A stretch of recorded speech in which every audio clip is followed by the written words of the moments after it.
You know that weird feeling when you're kind of sick, but you're not really sick? You're like not at 100%. You're not so sick that you can't do your work or your daily tasks. I'm at that weird point right now. Oh man. I remember when, like 2 months, not 2 months, like a week before the lockdown, um, I was drinking some water in class and I choked on it. And I choked really bad, like the water was like stuck in my throat. And I was trying to cough it out like really hard. But I kept coughing and everybody was, COVID was spreading throughout the states and everybody was looking at me like, does he have it? Is he sick? And I was like, no, this is not what it looks like.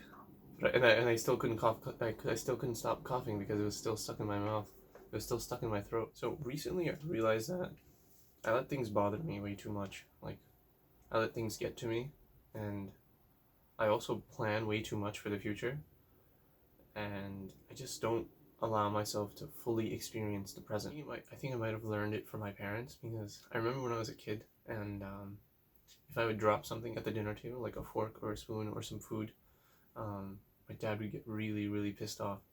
Like, really pissed off. And it wasn't because, food is essential and, it's a blessing and not everybody has it, because they might live in a country where, the supply and demand isn't the way it is in other countries. Maybe their country's been plundered, for centuries by other nations, and they have corrupt leadership, so there's a huge gap between the poor and the rich. Nah, none of that. I'm pretty sure he would get ticked off because it would be annoying to clean up. Like, I feel like my parents, among others, have like these perfectionistic ideals and expectations about life. So like, if things don't go the way they want them to, they just get really ticked off. And I feel like the right word is neurotic, which means like over anxious. So I decided to look into how I could relax some more and be more laid back. So here are some tips on how to be more laid back. Do you ever find that your life is in autopilot, or that you're constantly making to-do lists? This article that I read, linked below, mentions that there are generally two reasons why it feels like your life is moving constantly: anxiety and going into autopilot. So you might constantly be looking towards the future, or you have so many habits and routines that you can do them without consciously thinking about them. So you just go into autopilot.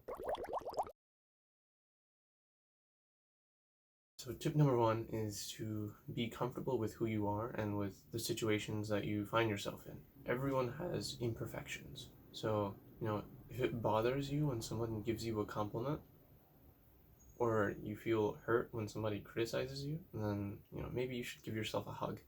Like, you're the best thing that you've got. Treat yourself well. If you're truly comfortable in your own skin, then it'll matter a lot less what other people think. So definitely don't ruminate over what other people have said and try to figure out whether it's true or not. Consider something if you feel like you can benefit from it, but allow yourself to be the judge. Generally, you know who you are and you know who you aren't. So don't let somebody else tell you what you are and what you aren't. And let their criticism slide off of you. So don't let the criticism of others provoke you. Don't take the bait, and value your own opinion more. If someone isn't a huge fan of your hoodie, but you really like it, then let it rock.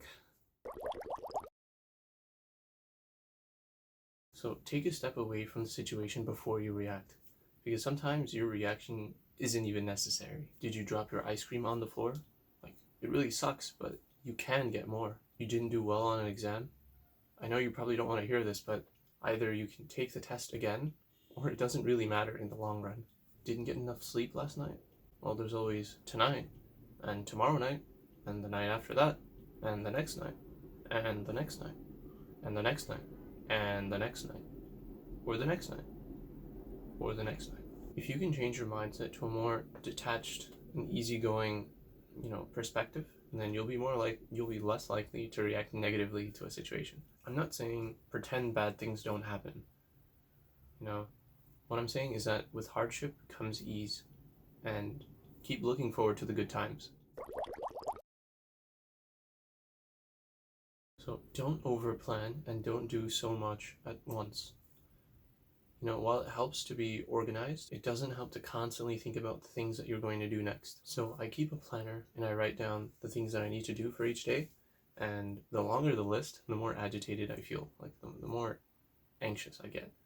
So like recently I've been trying to rely on it less and look at it less, because like just the physical sight of a long list makes me feel like I have a lot to do. I try to rely on it less and relax even if everything isn't checked off. Like there's something really satisfying about checking off each of the things. Like it makes me feel accomplished and productive.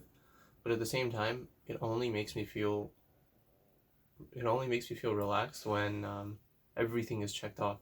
So of like the 13 or 14 hours I'm awake, for example, right? I can only enjoy 1 hour because that's when everything is done. Like, why would you do that to yourself? Like, that's a sucky day. And I also find that like when I'm trying to do my work, sometimes I eat at the same time. So like maybe I'll munch on a bowl of rice while I'm reading my textbook, like to try to save time. But, like that just takes away from the joy of eating. Like food is great, just enjoy it. Like why do you have to do that? So why take away that joy? I feel like some parts of like social media and like society has become like focused on this toxic productivity where we like try to do so much every single day and we're so absorbed in our tasks. Like you don't have to do something while washing the dishes. Focus your energy on one task and finish that before you move on to something else. That way you'll be as efficient as possible and you won't get stressed from like multiple directions at once. And correct me if I'm wrong, but I'm pretty sure multitasking is like actually impossible.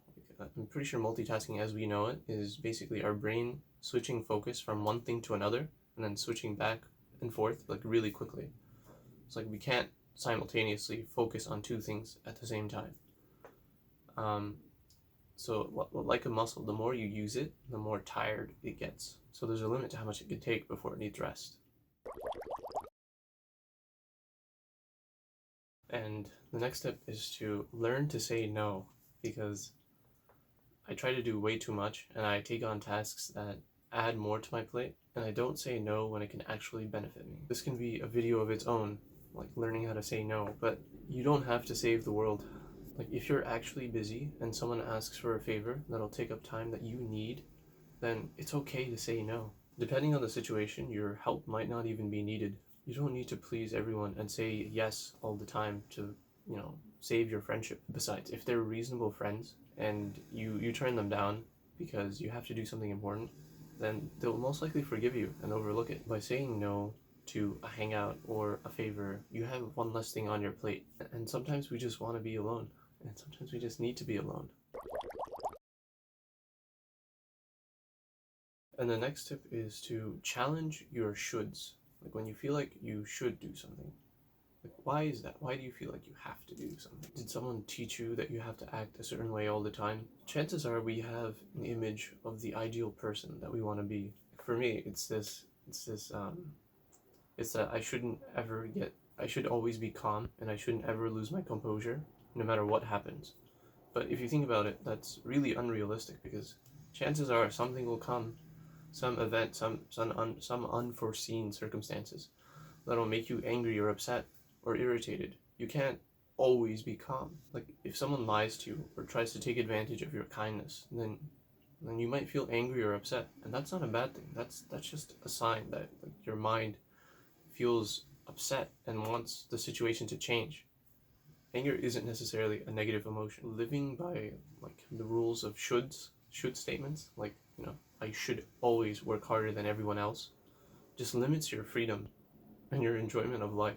These perfectionistic standards usually come from like cultural assumptions that are like unspoken, or they come from implied family values. You'll find that you don't have to act a certain way all the time, or you don't have to do a certain task. You don't have to do certain tasks on certain schedules. So stop shooting all over yourself and take it easy.